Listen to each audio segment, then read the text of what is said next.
everyone, and welcome to Heart and Hand, the Rangers podcast. This is your extra show for the week. My name is Cameron Bell, and I am your host as always. And joining me on this week's extra to talk about an interesting performance, I think it's fair to say, at Tynecastle last night, and looking forward to a trip to Ibrox to go and watch Rangers take on Dundee at the weekend, is my very good friend, Alan Bradley. Alan, thank you for joining me this week.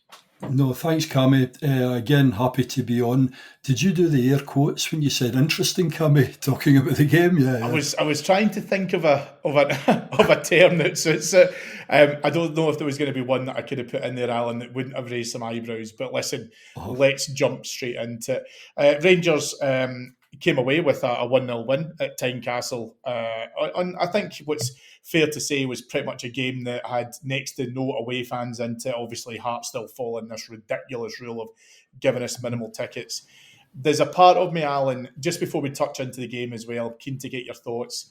I won't regurgitate what's been said within the recent Rangers CEO fan forums and also the AGM across the course this week, that we have a huge demand for away tickets. Obviously, there's no ground in Scotland that could fulfil, the over 14, 15, 16,000 applications that we have for away tickets. My kind of feeling with this is I understand clubs wanting to give the majority of their seats to home fans, right? I do. I understand it.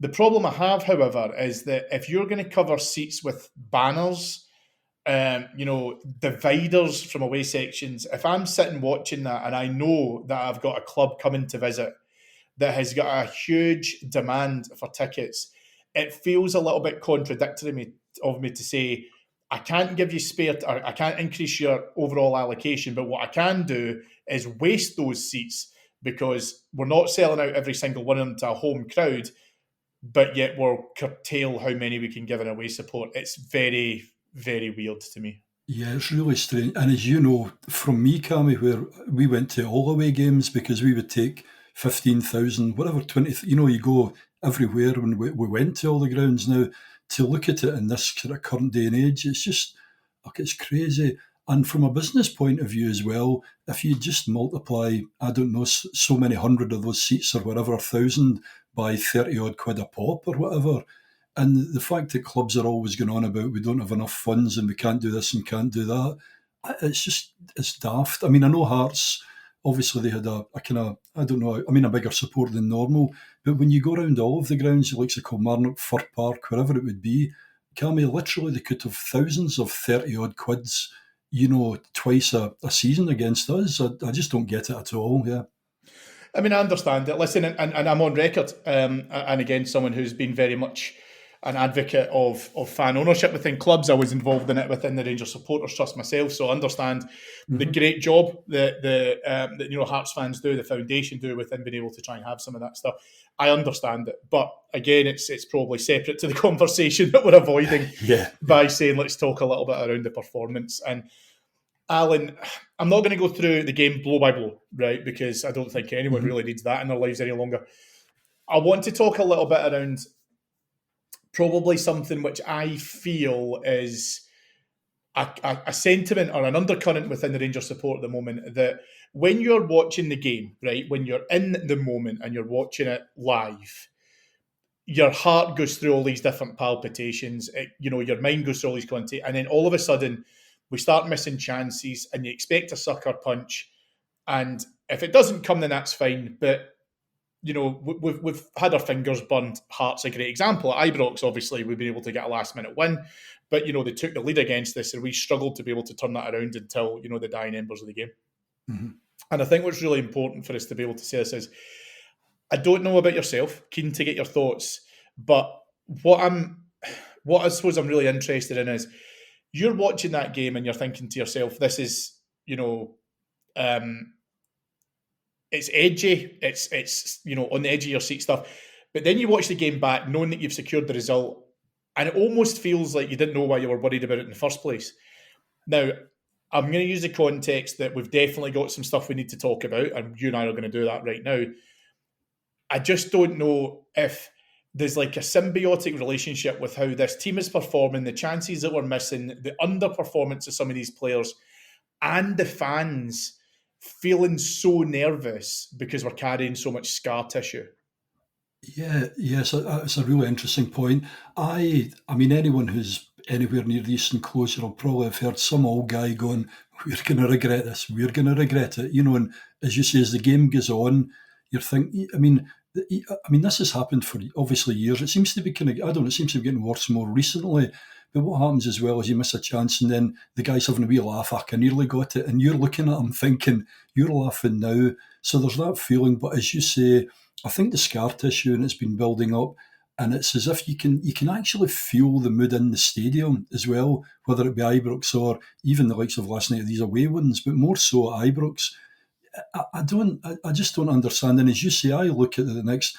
I think the Aris one, for example, I'm not going over, but I actually walked out of the ground and I said to my mates, and I usually try not to get too high or too low, and I just went, I'm sick of them. It's like I'm going up the stairs thinking we win and then a draw, and that's us right through to 16. I'm absolutely, and then the next day I actually look at it, as you say, I go through the highlights and I think, we were actually a wee bit unlucky there. We weren't as bad. It just seems to be getting taken out of proportion now, just purely because our minds are getting taken over by the whole blooming emotion, Cammy. And it's you can have 6 or 7 chances and so on, and I don't know. But I mean, for example, we'll get into the detail and all that yesterday, but how many times, if we get a second goal in a game, Cammy, it's pretty much it. And it's just blinking trying to get that. And what's even worse, if someone scores first, isn't it? Then you're thinking, geez, So I don't know. I mean, they always talk about we've got to kind of start earlier. I don't know whether the manager as well should really be putting pressure on them to go, we really need to get this too. We need to get the second one. I don't know. There's a bit to unpack there. The other variable I would throw within that, and by the way, I would absolutely caveat the points that we're talking about. It's not to say we're blaming the support in any of this. We're still very much in that aspect as well, because I think it's just the feeling of it. And you mentioned a little bit around, I suppose, the idea of the scar tissue, the idea of, I suppose, trying to focus on feeling positive, feeling confident with things, but the team will always sap that from you. The other variable I would throw in there as well, Alan, is I want to very quickly mention the fact that while Celtic are scoring goals, free flowing, it seems like teams are barely turning. That's impacting us because it's a 2-horse race. And at one point, we were almost neck and neck in terms of the goal difference. Now we're very much behind them. And so, at the back of our minds, we're thinking to ourselves, those chances, and we'll come on to just last night as an example, but those chances to be able to try and finish these teams off, but then get a bit of kind of goal advantage in the back of it, we're not taking that chance. No, that Cammy, there seems to be obviously there's a nervousness from us, there's a nervousness from the players, and it's a bit like in many sports, you end up trying too hard, and rather than relaxing and doing it. And I think because for so long now, with the exception of the kind of 55 come season or whatever, but we've always been, we're reaching for things, but we can't quite get there.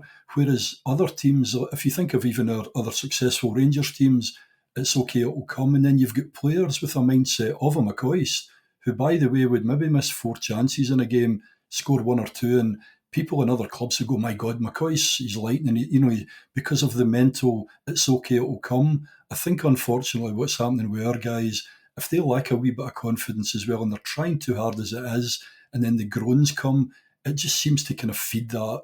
Do you get what I mean? Rather than having whether it be, I don't know, Gascoigne or whatever, those guys with really strong belief going, it's okay, I've got confidence. Do you know what I mean? So it just seems to kind of put so much more pressure on these guys. But what can we do? Because emotionally, we're so into it. Do you know what I mean? We're not going to go, it's okay. It's, I really don't. And I don't know whether it's, they talk about, it's funnily enough, ironically, we'll go into Danilo. Was he the guy that was talking about the kind of sports psychologist or whatever who was helping him get through things?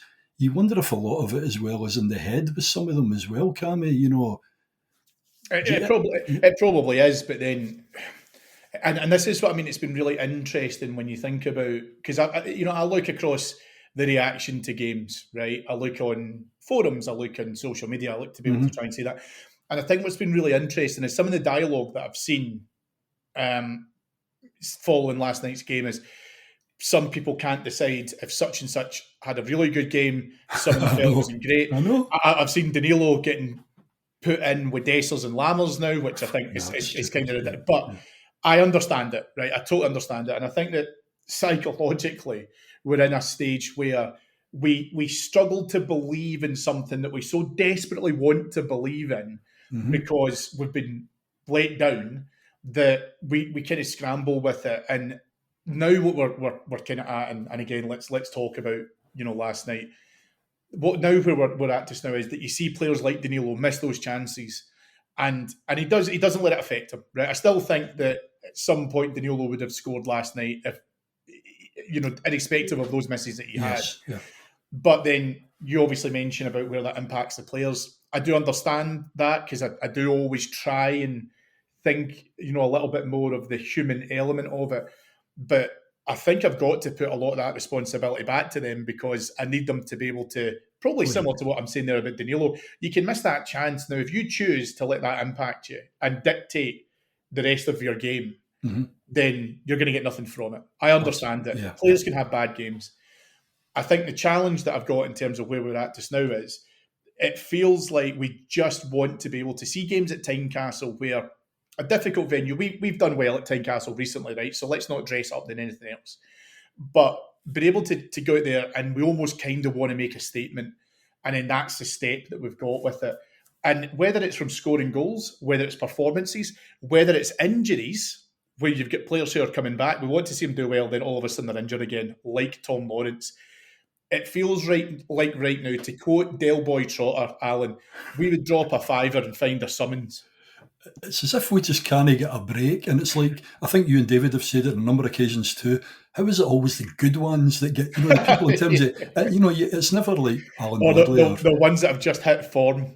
Aye. The minute you hit form, good luck. If you take the big laddie at St Mirren as well, the big forward, the young laddie who looked, we're thinking to say he's looking really good, and then before you know it, he gets an injury, and again, Cammy, they're out long term. Do you know what I mean? Yeah, absolutely. But I don't. I mean, the other thing I was going to say too about I think Mark Haitley talked about it when he was talking to you guys in the live show, all about the team sorting things out as well. And I wonder about that whole mentality come thing, because, okay, during 9 in a row and so on, okay, we're winning things. So you and I would probably be going, geez, Tynecastle 1-0, we missed a wheen of chances. Hey, but it's okay, because we know, we've got our next victory.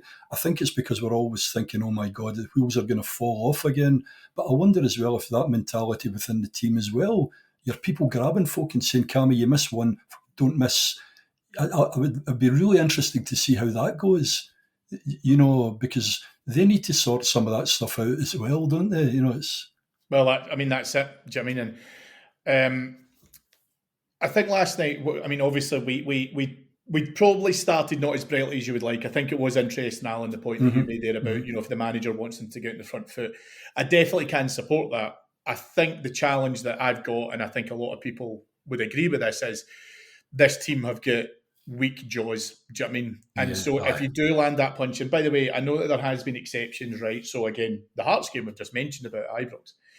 I do understand that, but I think, again, the team need to develop enough belief in themselves that if they do concede first, or they're in a setback, because Hearts had chances. The first opening period of the game last night, Shankland had a decent chance. There was obviously the block by Tavernier, where we're about 20-25 minutes into the game at that point. There's obviously certain opportunities that will develop, and then you can start well and start brightly, but you need to understand that if it's the case that we do concede, that team of character. Now, you mentioned Mark Haitley there. He was in Rangers teams that, frankly, had character bursting at the seams, because they also knew if they conceded, it would be like, oh, well, we'll only win 3 or 4-1. That's not a problem. Cammy, in some of the games and I don't even mean the 9 in a row, but any of the great Rangers teams that I've seen with real leaders and strong, we'd be at games and be chatting. Where were you this week? I was, there the other team scored. It was almost as if the players went, right, but there wasn't like, oh my goodness, oh, it's going to be two, oh geez, oh, how do we get out of here? There just became a, fucking right, let's get into it. And Rangers very quickly get back. And as you say, there's that different, we don't seem to have many of those, to be honest with you. And I think that's our big fear too, isn't it? If for example, if Hearts had scored the first one now, how many of them would have went, right, let's just roll up our sleeves and let's drive? And how many would have went, oh shit, it's happening again, I don't want to be here, Yeah. Rangers, however, did take the lead through a fantastic goal by Abdallah Sima. Thankfully, Alan, he is back in goal scoring form because, again, like you say, he hit a wee purple patch. I don't blame him for this. I certainly don't, blame the decision. But as we know, he kind of had to convert against Prague as a little bit of a kind of change of role and support Borna to be able to try and do that. He's now got back into goal scoring form. A great finish by him, a tremendous ball by James Tavernier. It was interesting because at first I thought he was playing it through to Danilo. A couple of times watching it again, the pace is too strong for him to consider playing it to Danilo unless he's massively mishit it. I don't believe that's the case. He's played that through with brilliant speed and an easy touch in for Sima to set himself, and he rolls under Xander Clark. Then, again, like you say, we come into probably some of the chances we talk about to be able to try and put it away. I'm keen to kind of know, where are you at just now on Danilo in terms of those chances? Because I think what we've discussed before is, and I've seen fans talk about it, I think we're more or less all given up on Cyril Dessers. I understand why, right? Yeah. I don't think Lammers can play through in that position. We've said before, when we get to January, we really need to prioritise getting a striker because, we can't run Danilo into the ground. We can't, we can't rely on him all the time because, theoretically could get injured again. I mean, it's, again, just their luck. But all that being said and done, I think that he is one of those players that we mentioned before, very similar to Ali McCoist, that if he does miss a couple of chances, he won't let it impact him. That all being said, he looked like a player who was out of confidence because I've seen strikers, and so have you, Alan, that when they needed a goal, they think too much about it. They take a touch they don't need. Strikers in form, sweep that ball into the net, hit it first time, do it in the turn, bosh.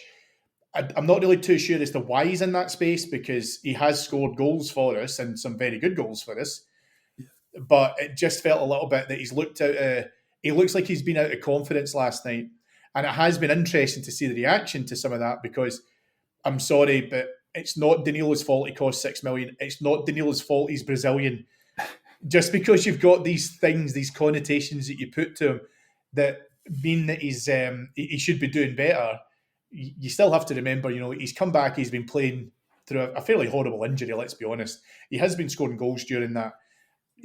Is anyone going to be really surprised if he doesn't score against Dundee at the weekend? Really? Is it going to be abnormal to see that? I don't think so. No, and I think, I mentioned, I try not to get too high and get too low. The big problem now is, and the fans as well, as you say, suddenly the guy scores a header and then he gets that injury. But before then, people were saying, my God, Danilo, we've got such a clinical finisher. He's top notch, this, that, the other. This suddenly comes on, as you say, after the injury, and he did miss them and he struggled a wee bit confidence. Suddenly you're getting guys going, get rid of him. And then again, he'll score 2 goals. And as I say, it was the same with Sima. To start off with Sima, geez, he's never seen a football in his life. Then suddenly he's the greatest thing. Some people are grumbling. I think people just need to just kind of calm down a wee bit. Don't go from he's a superstar to, and you get it with them all now, Cammy. You'll get it with Ridvan, bring the young prince in. He's what, and then before then the people turn. I think you just need to give them a wee bit of time. I don't think he's a lost cause by any stretch. I think he's got his movement in itself, I think, has been pretty good. I think it helps the whole Sima thing as well. So even if he's not scoring goals, he is still kind of trying. He's off it a wee bit, but I definitely, if we had other cover and all that and other good strikers, fine, he's on the squad to get his confidence again, but I certainly haven't given up hope on him at all, And other players, Cammy, can go weeks and weeks without, I don't know, what did Sima, I know he's not an out-and-out striker, but was it not maybe about 7 or 8 games, Something like that, yeah. But then at the same point, I think that this is where He's meant to be the main striker, Danilo the striker. That's probably what he'll say. Yeah. Possibly, but then I think he does give us sort of great options on the left-hand side. Do you know what I mean? I think he absolutely does that. Now, does the conversation change when Rabbi Matondo comes back? Yeah, probably, because I think it gives us another option. But we just have to get to that moment of playing with obviously who's fit at the moment and be able to take it. And we do also need to watch as well. People will quickly jump, just play Sima through the middle. Well, because you played to a decent level anyway. It's not just as easy suddenly going from drifting from left to right. I mean, they might try it and things, but it's not just a case of, so we can put them right through the middle, because it's a whole different type of game as well, isn't it? How you're marked and where you're coming from and so on. Yeah, I know. You mentioned someone there because I want to talk about some of the more regular attendees in just a minute, Alan, because I think, like you say, we've been very interested in terms of some of the opinions that I've seen from people in a moment. But let's go back to Ridvan Yilmaz that you mentioned there as well. It's a tough conversation, right, in terms of where we're at with him, because, again, I know a lot of people put emphasis on the price tag. I totally get all of that. I understand everything to do with it. I thought he played well last night, right? I think that there's always going to be a conversation about his height, about the physicality of the Scottish game. Can he put up with it? Last night, I thought he was pretty decent. He did have a really good chance to score, and what I think was really interesting was, personally speaking, I think he had a great chance to be able to try and score that decent hit. He obviously didn't manage to convert it. Yeah. But I also don't think Borna Barisic is in that position in the first place.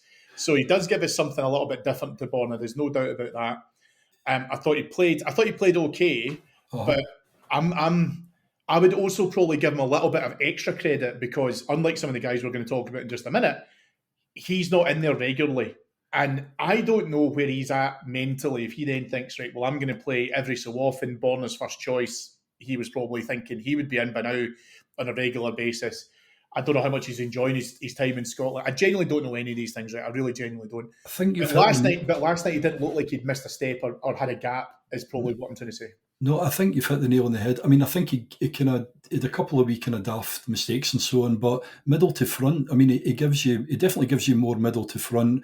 And whereas Borna is just a kind of bomb down left-hand side and kind of put it over, I think the wee lad, he's a better football player, as you say. I think the chance that he got as well, it's kind of 1-2s and he can go into space.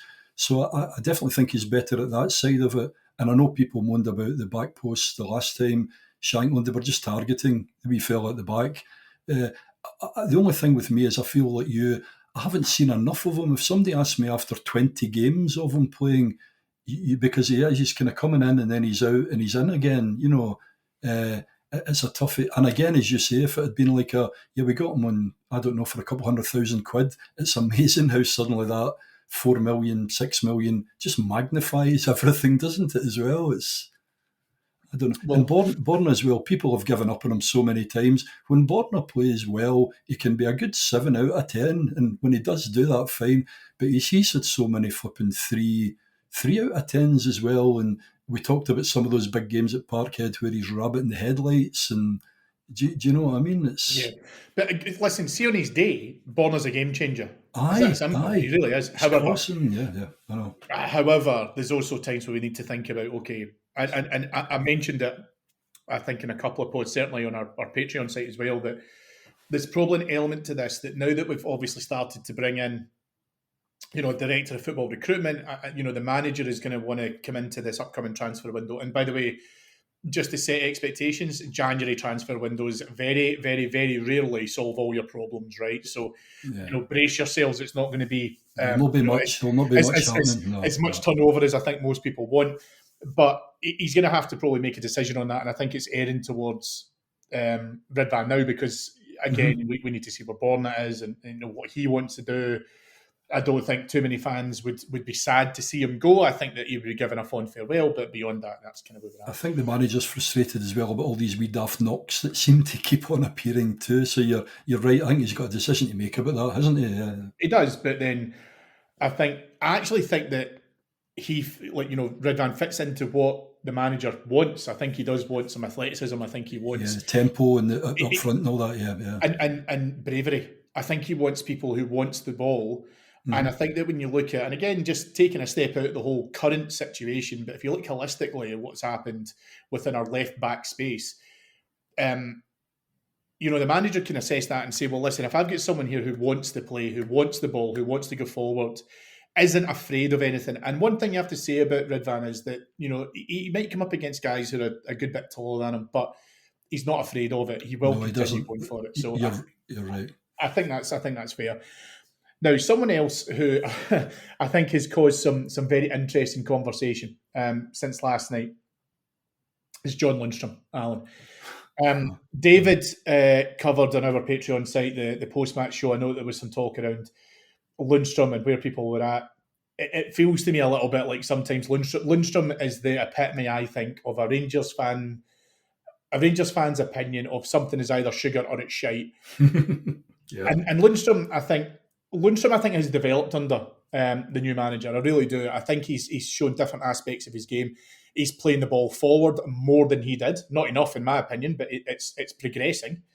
I don't know if he started well last night. I did have some questions around that. I think he grew into the game and then maybe it kind of stepped out a wee bit. But he's so important to us at the moment. The best way I could say to it just now is if John Lundstrom was to pick up an injury, then I think we would miss him. So it's difficult to constantly criticise him if you do feel that he is making somewhat of a difference. Now, would you say that I'd have him in the Rangers team for the next 5 years? No, you wouldn't. But as things stand at the moment, he's contributing. He is looking like as if he can come in and do a little bit of the more fiercer side of the game that we need at times. He's driving forward a lot more, which is good. And as you say again, even the physicality he's going in there because we need a bit of dig and so on.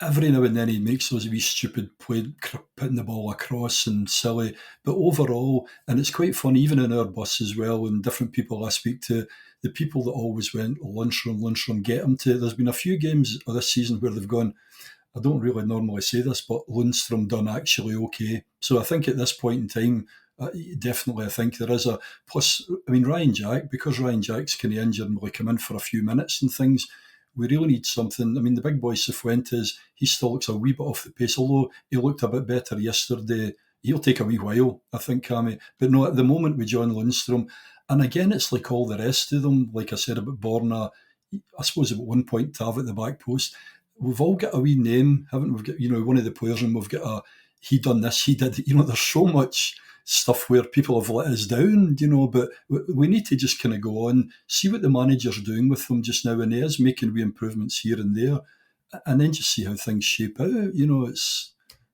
not much else we can do, and we can't just go and clear everything because we've not got enough strength and depth anyway, have we? No, I mean, you can't. And listen, it's really easy to say, let's have a clear out. It's not going to happen, right? No. So let's part that to one side. But there's also an element of it as well where realistically, right, we are still within the hangover period, right, of having to get rid of Van Bronckhorst, having to get rid of Beale. Mm-hmm. We're still almost quite literally paying the price for the fact that Beale was given far too much power. That's on the board. And by the way, that's where we've been at. So there's absolutely no getting away from that. So I understand it because we almost see, and I think it was Mark Ramsey actually said this really eloquently before, this squad reacts well to a new manager. However, we all want to be able to try and see what changes need to be made within this squad. Probably some of those lieutenants that we've talked about, yes, Tavernier, Goldson, Lundstrom, these guys coming into it. And the reason being that we need to be really aware of the fact that we need to start doing some future proofing. We need to start thinking about guys who are going to replace these guys coming in and how we then manage that. There's nothing wrong with us potentially buying someone in January that we theoretically may not see until the summer, but when the guy comes in, it's because he's coming into centre half, he might be coming into right back. So I understand all of that, but the fans, totally understandably, do not believe that that's going to be something that's going to be easy to fix. But it should be easy based on what we've got. Now, let's talk a little bit of some of the kind of brighter sparks last night, Alan, because again, I think you've got guys like Ross McCausland who I think played well. It doesn't look out of place within this group. I think that he settled into that role really, really well. I thought Tom Lawrence wasn't playing brilliantly before he ended up going off. My hope is that that's obviously going to be a short-term injury because we want to make sure that he's, he's back, because he's obviously just not long recovered from a really serious injury. We'll no doubt get some news on that in the press conference on Friday. But for me, it's a case of let's get the win, let's get the 3 points up the road, chips then home. All we should be doing at the moment, it's like we can't do the Belgian accent, can't we not?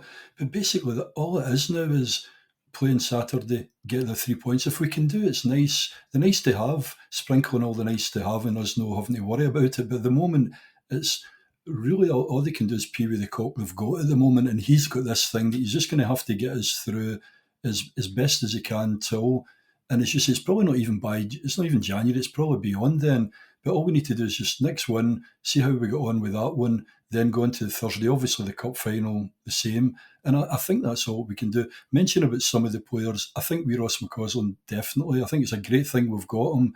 And I think that's where the director of football, whatever he's called now, that'll be important as well, to have more of those kind of guys coming through. His ability and so on. I thought when he relaxed more at the weekend as well, Cammy, he glided by 3 or 4 players too.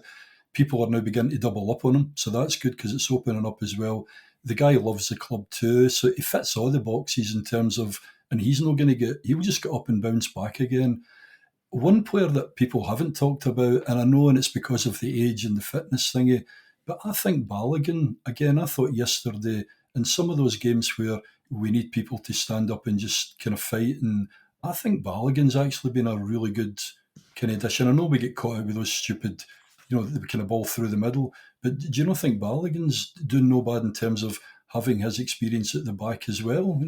I think it works in terms of what short-termism anyway. Yeah, of course, yeah. But I think what I quite like about what Balogun and Goldson partnership, what I think that can present to us is that you've got a player who is quite comfortable, been able to try and play a long forward ball, been able to try and find someone up top in terms of what Connor Goldson can do. Now, that didn't happen last night to anyone near the degree that it should have. I understand that, but that's an option, shall we say, in terms of being able to try and take that. What Balogun likes doing, and it cost him a jersey last night, if you remember, Alan, was grabbing the ball and just go for a run and just going for it. Yeah. And I don't want to be a hypocrite, because I remember when Magic Maguire used to do this, and it drove me potty. I think it was me and Davy Weir screaming at him to get back in position at times. I know. But what I do remember is the fact that he would get it and he would go for it, and that's fine. As long as you're set up at the back and you can allow him to do that, then go for it, right? Let him maraud. He did it against Dundee really well. He did it last night, really well. He's strong, he's powerful, he can go forward with the ball. I think that there's elements of that where you need to make sure that defensively we are. Aye. I think we're not too bad, right? I'm going to include Jack Butland within that as well, who's been excellent. He's easily the best signing so far. I'd be stunned if he doesn't win Player of the Season, if I'm being honest. But that's fine, because we can do that. Offensively, Balogun gives us that option. That's fine. He was incredibly unlucky, obviously, with his attempts up at Pittodrie. Mm-hmm. And he does provide that as something different. How much you can rely on him long term, that's the question. And especially with this playing every 3 days. But as I say, it's just one that he seems to have kind of, he's kind of below, he's out of the kind of lights as some of he did well. But I've been pleased with him. And again, it's probably just me as well in the way I played, but I just like in the Scottish game as well, somebody that's not going to take any shit either. And as you say, he's not going to get thrown about, is he? Sort of. So I think he's doing okay. I think there's quite a few. I certainly feel there's a lot more positivity now. That Clement, fitness-wise as well, Cammy, I know it'll take a wee bit, but I think we seem a lot fitter now. We seem a lot sharper as well. Even yesterday as well, we were continually closing down. So I think there's definitely kind of a wee steps. How things are beginning to improve. Yeah, I mean, there is, right? But this is what I meant before, with the fact you watch the game and all of a sudden you're kind of almost in panic stations, and you watch the game back and you're thinking to yourself, we did have chances, right? We generated chances. We won the game. I understand that's important, right? Don't get me wrong, right? I'll take a win and a shit performance over a great performance and drop points any day of the week. Of course we will, right? Everyone feels the same. what I would say though is that, you know, when the manager's able to probably implement more of his design and bring in some more players within the back of Then that, we'll see it. Yeah, then we'll see it. So it's, listen, fundamentally it's a work in progress. I think we do understand that, but it's difficult, right? Because we've been so starved of success. And this is also why, and again, it's that scar tissue that I mentioned. It's why we'll obviously talk about it in the run up, you know, from Monday onwards, really. But I think from next Thursday, Alan, from the 14th, for the next 6 days, when you take in the last game in the Europa League stage. At this stage, hopefully, we're still in it in the new year. The League Cup final, and then the game in hand against St Johnstone. We've got a massive 6 days coming up. I'll be honest with you, I don't think many people are putting a mortgage on us being able to win all 3 games. But listen, you know, I get that and I understand why. What we do have, however, bringing it back to this week, is a great opportunity to go out and try and express ourselves against Dundee at home. Yes. This for me is probably where I would be looking towards the manager and the group of players to say this is a chance to go out there and build some confidence. You go out there, provide some decent levels of tempo. I'm not saying go 150 mile an hour because I don't think the game merits it, and obviously we've got a very busy week the following week. But what I do think is be able to get there and almost use what you said earlier on about Ross McCausland. Go out there and express yourself. Leave the baggage to one side. Just go out there and enjoy the game. And what I'll tell you right now is if we could get an early goal, if we're a couple of goals up within midway through the first half, what I will tell you is Ibrox will respond to that. We absolutely will. And that's what you want to take to Spain, to Hampden, to be able to try and get that confidence up as well. Yeah, and I think he's as good as said that as well, didn't he? The players have got the responsibility, you know, to do that, and then obviously then the link with the fans. And there's no doubt we're all so desperate, Cammy, that you know it will. And if they can get off to a good start, obviously, and I think there's no reason why not. I mean, we really played them off the park up in Dens Park, but we should be winning this game at the weekend by I don't know a number of goals and just relaxing a wee bit, you know. So. No, there's absolutely no reason. I mean, Dundee, where are they sitting? Maybe sitting something like 7th or so on.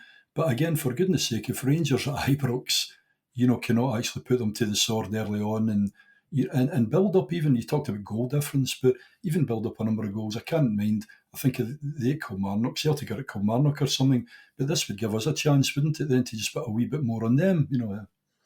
It would, but I mean, I hate to say it. I don't think goal difference will be the deciding factor when we get towards the tail end of this. But even for right now, even for this moment in time and the week that we're about to go into, it's about being able to try and just build that confidence with some of that. Because to be honest with you, I think that's what's been. When I've rewatched some of the game, and the highlights from last night and stuff as well, and certain phases of the game, there is definitely a dubiety and probably a lack of confidence and a lack of, I've used this word a number of times across the course of this season so far, but a lack of callousness about us being able to try and go out and take that against a team. I'm not going to, you know, dress up Tynecastle as being, you know, a stadium that we've inherently always struggled at, because we have had decent results there in recent history. Mm-hmm. But again, at the same point, using opportunities like Saturday coming to be able just to build that up, get those players a little bit of kind of fire in their belly to be able to try and just go out there and play football that we know that they're capable of. But that's been the fuel of our frustration, is because we've not seen it too many times and we've not seen it consistently enough. Saturday's one of those opportunities. And it's been the end product as well, Cammy, because we have been dominating in quite a lot of the games and we've had the possession, even the Pataudry thing and so on after the first. So there's certain elements of it that we are improving and we're doing okay. But it's that final one now. And if we can get that final piece in the jigsaw, putting a couple of those chances away, then the momentum, as you say, may keep going. Obviously, Betis, totally different game, but let's just get to Saturday, get the 3 points, get a couple of goals and just move on from there. Yeah, absolutely. So I know we've not talked about the game in terms of, you know, the minute-by-minute breakdown. I thought we would maybe spare people that opportunity, but I wanted to have a bit of a kind of open conversation, Alan, about where, if you use last night as a little bit of an example in terms of probably where we're at, some of the mindset, the support, been able to try and talk about. There's definitely challenges there. I understand that. But again, at the same point as well, we're not lagging behind in the league. We're not fallen away from ourselves. We've got the opportunity next Thursday to be able to get into the latter stages of the Europa League. There's definite positives there. But I think that, like you say, what we would love to be able to try and do is build up a little bit of momentum. We're coming off the back of 2 games, so we've dropped points. Then we go to Tynecastle and we get the win, right? That was what everybody needed. Yeah. What we need to be able to try and do now is just build that up and see if I could really just phrase it incredibly simply. Let's just start believing in ourselves. It's the emotion that takes over. I mean, I do it, you do it, we all do it. And as you say, then if you actually looked at it all objectively, you'll go, well, yeah, look what he's actually done since he's come in. Look at the victories we've had. We're still, several points behind. We've got a good chance. You do all that and you go, that's, and you look at the highlights as well and you go, see, to be honest with you, yep. But it's the blinking, I think it's just the so many years, Cammy, and that emotional thing is overruling the kind of sensible head objectivity, yeah. Yeah, exactly. And listen, that's why we all love this team and love this game as well. Do you know what I mean? That's where that sensibility goes straight out the window as well. I mean, not if you're Martin Ramsey, the robot that he is, but in saying that, Cammy, have you booked anything in Dublin at the moment, or are we holding off just now? Yeah, that'll be interesting to see the Airbnb take up as well. If we end up going across there, yes.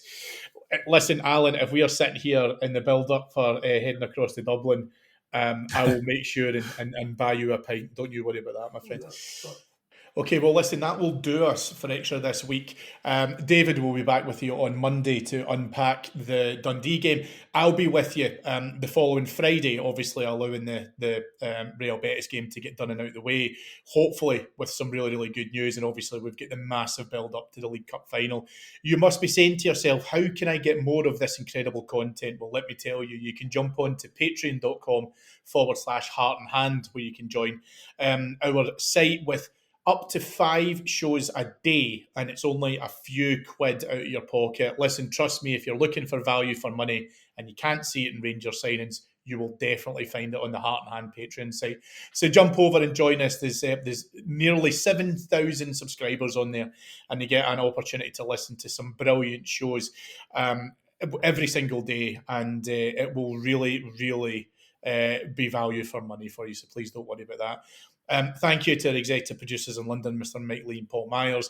Thank you to Zenith Coins, who are our show sponsors. And most importantly, thank you to my guest this week, Mr. Alan Bradley.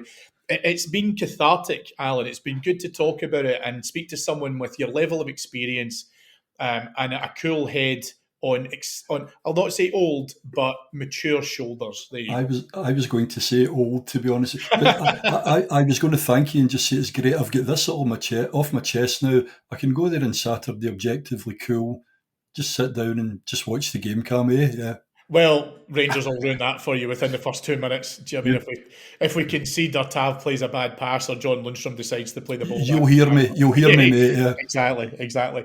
But listen, I think the most important thing I can say is let's just keep the heat, shall we say? We all want success, absolutely, and I do get the feeling that we'll be speaking hopefully very soon about some cup success as well. So let's keep the fingers crossed, Alan. Yeah, definitely. Thanks, folks. Been a pleasure to talk to you, David. I'll be back with you on Monday. Thanks now. Bye-bye.